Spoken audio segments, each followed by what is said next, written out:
Bismillahirrahmanirrahim. Nahmeduhu ve nesta'inu. Şimdi İslam'da nafaka konusunu konuşuyoruz. Nafaka, nufuktan geliyor. Yani bir şeyin ortada olmadan manevi açıdan gizliden verilen bir meta veya gizliden elde edilen bir hak olarak bilinen bir kavram, kök manası açısından söylüyorum. Bir de İslam öncesinde kadına nafaka diye bir şey yok. Dünyada ilk İslam hukukçuları kadın için nafaka koymuşlar. Yine böyle biraz daha yanlış anlaşılmayacak da kadının nafakası her halükarda ömür boyudur. Nafakanın belli bir müddeti yok genel manada. Çünkü evlilik nafakası ömür boyudur. Kadının nafakası da kadının ömrü boyuncadır. Fakat boşama nafakası ise farklıdır. Boşama nafakası kişi anlaşarak veya kusur erkek tarafındaysa ya da her iki taraf şu veya bu sebeple anlaşamadılar, boşamaya gittilerse iddet müddetincedir. Boşama iddeti de 3 ay 10 gündür. Ölüm müddeti de 4 ay 10 gündür. Dolayısıyla bu kadına nafakanın verilmesi lazım. Peki nafakanın içinde ne var? Nafaka, kadının yiyeceği, giyeceği, barınağı, güvenliği hepsi bunun içinde. Eğer kadının küçük çocuk kadının yanında kalmak suretiyle bırakılmışsa çocuğun nafakası da ayrıyeten kocasına aittir. İddet müddetince. Peki iddet bittikten sonra kadın kendi çabasıyla tarlada, bağda, bayırda, fabrikada, atölyede mi çalışması lazım? Hayır. Kadının nafakası devam eder. Kadın nafakası bu sefer kadın öldüğünde kadının mirasını alan zevil erham diye fıkıhta dediğimiz onun birinci derecedeki yakınları tarafından kadının nafakasının verilmesi lazım.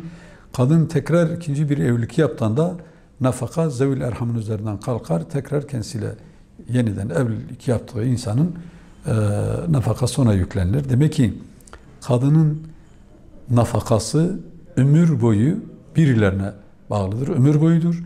Ama boşama nafakasıyla evlilik nafakası ve hayat nafakası ayrıdır. Diyelim ki şu veya bu şekilde kadın boşama yaptı. Yani bir kadın boşandı. Nafakasını kocası iddet müddetince verdi. Ondan sonra da onun ya zevil erhamı olmaz ya da zevil erhamı dediğimiz yani babası, annesi, kardeşleri ve çocukları varsa büyük çocuklar, çünkü onlar da annesinin nafakasını temin etmekle hükümlüdür. Yani boşanmış bir anneye birinci derecede çocukların bakması lazım evlenmeyinceye kadar. Evlendiğinde de muhtaç kalır da kocası çok mağdur durumda olsa tekrar çocukları ve kadın anne babaları onun nafakasını vermekle yükümlüdür. Yani demek ki bunun altını çizerek söylüyorum. Kadının nafakası ömür boyudur. Ama ömür boyu kocasına ait değil. Bu önemli. Bir de önemli bir husus daha var İslam hukukunun diğer hukuktan ayıran şey de şu. Yani boşama esnasında kusur %100 kadına aitse, kadın durup dururken boşamayı talep ediyorsa, şer'i açıdan boşama talebi gerektiren bir hal olmaksızın boşama istiyorsa kadına nafaka verilmez. Bir de kadın talak hakkı öder. Bir de bu var. Yani bir kadın durup dururken işte ben bıktım bu adamdan gidip başkasıyla evleneceğim gibisine böyle bir şey iddia ettiğinde kocası ne kadar mani olursa olsun mani olmadı. Baktık ki huzursuzluk çıkıyor. Ben seni boşamıyorum. Yok beni boşayacaksın. Ben senin talak hakkını da veriyorum, beni boşa dediğinde kadın talak hakkını vermek mecburiyetine. O talak müddeti miktarı nedir?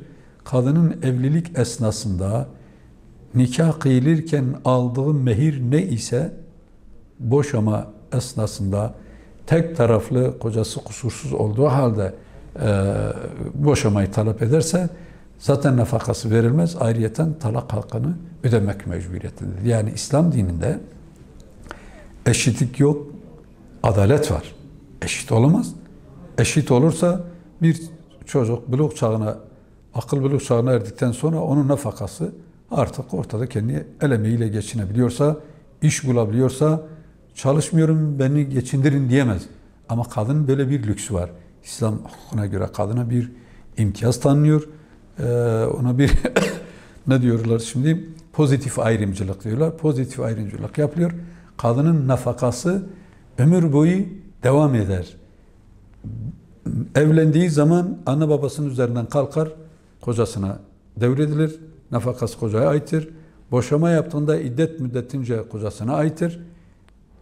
Evlendiğinde ikinci kocasına ait. Evlenmezse anne babasına. Haydi anne babası dediğimiz zevil erhamın kadın nafakasını temin edebilecek bir imkanı olmazsa ne olur? O zaman velayeti devlete kalır. Devlet onun nafakasını ödemek mecburiyetindedir. Diyelim bir kadınla koca anlaşamadılar. Koca fakir de olsa nafakayı vermek mecburiyetindedir. Niye böyle fakir olduğu halde nafakayı vermekle yükümlü? Çünkü fakir olup da gereksiz yere eşini boşamanın önü alınsın diye bu bir zecri yani caydırıcı bir normdur. Bu böyle. Bir de İslam hukukuna göre kadın nafakayı temin etmek için kocasına ait olan mankullere el koyamaz. Onların nafaka yerinde saydırıp satamaz. Ondan habersiz satıp işte vermedi, evini satayım, evi bana ait satayım. Evet kocamın ama ben üzerime kaydetmişti deyip de gayrimenkullarına dokunamaz. Ancak devlet kocasının malı olduğu halde insanların tespit edemeyeceğini imayla da olsa, karineyle de olsa bir delil devletin eline geçerse kadın müracaat eder.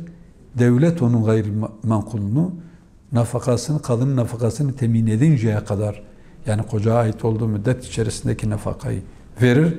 Sonrası da devlete ait olur.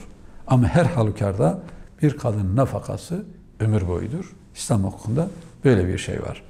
Mevcut uygulama bir kere İslam hududunun dışındaki bir uygulama olduğu için buna akıl biçmek de İslam hukukuna bir hakarettir. Yani bir insan düşününüz şu veya bu şekilde her ne suret olursa olsun boşama oldu mu da erkek kadına nafaka vermek mecburi. Öyle bir şey olabilir mi? İslam hukukuna göre kadının malının dokunulmazlığı var. Fakat kadın o dokunulmazlık malı olan bir kadın kusur onda olduğu halde boşama olursa şu andaki mer'i kanuna göre tekrar kocası verilir. Buna da eşitlik diyorlar. Çok anormal bir şey. Madem ki eşitlikse ekonomik durumuna göre eşler boşandılar. Sözüm ona diyorum yani İslam hukukuna göre demiyorum. Sözüm ona. Eşitlik deniliyorsa kadın varlıklıysa kadın kocasına verir.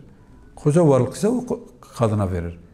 Ve bu konuda İslam dininin tanıdığı hakkın dışına çıktığı zaman toplumda çok kötü olaylar çıkıyor. Koca ya kendisine, ya eşine, ya ikinci evlilik yaptığı insanlara, ya ailesinin fertlerine ciddi manada sıkıntılar çıkaracak anormal olaylar çıkıyor. Dolayısıyla bu hukukun dışına, İslam hukukunun dışına çıktığımız an ağzımızı açar açmaz orada sorunun çıkması muhakkaktır, muhtemel değil, muhakkaktır. Dolayısıyla bu büyük bir haksızlıktır. İnsan haklarına aykırıdır, emek anlayışına aykırıdır, insanlar arasındaki adalete aykırıdır. Her halükarda boşama ne surette olursa olsun, kusur ne kadar kadında olursa olsun nafaka erkek verir diye böyle bir şey yapıldığı zaman o zaman kadına serbestsin, istediğin kadar boşama teklifte bulunursun. Zaten her evlendiğin insandan alıp sana yedireceğim. Sen bu konuda her türlü kusur işlemeye özgürsün demek oluyor ki bu bir insana kadın da olur, erkek de olur. Böyle her yaptığı kusur onun için bir imtiyaz olarak, mükafat olarak verilirse insanlar çok kötü şeyler yaparlar. Dolayısıyla bir, başta bu işin kusur kimden kaynaklandığını. İki, nafakanın müddeti çok önemli. Bir de şunu söyleyelim bu arada belki unutulmasın. Nafakanın miktarı örfe göredir. Yani diyelim ki Şırnak'ta, Urfa'da, Malatya'da, Antep'te, Sivas'ta bir nafaka ile İstanbul'da, Ankara'da, İzmir'de, Bursa'da bir nafaka bir olmayabiliyor. Dolayısıyla nafakanın miktarı belirlenmemiş. Miktar nedir? Bir, iddet müddetince, yani o nafakası verilmesi gerektiği müddetçe kadının barınağı, güvenliği, yeme içme ve giyinmesi, yani bizim havaycı asliye dediğimiz bir insanın normal yaşayabileceği, örfün o günkü şartlarda uygun gördüğü normal bir hayat standartına uygun bir şekilde yaşayacak miktardadır yani onu. Nafaka konusu gerçekten de İslam hukukunun kadına verdiği çok güzel bir hakken bunu çiğneyip çok kötü Batı'nın dayatması ve İslam ahlakı ve kültürüne ters düşen uygulamalarla bu bile çok anormal ama çok anormal olayların oluşmasına vesile oluyor. Yani bu bir hak değil. Haksızlığın körüklenmesi, zulmün devam etmesine sebep oluyor.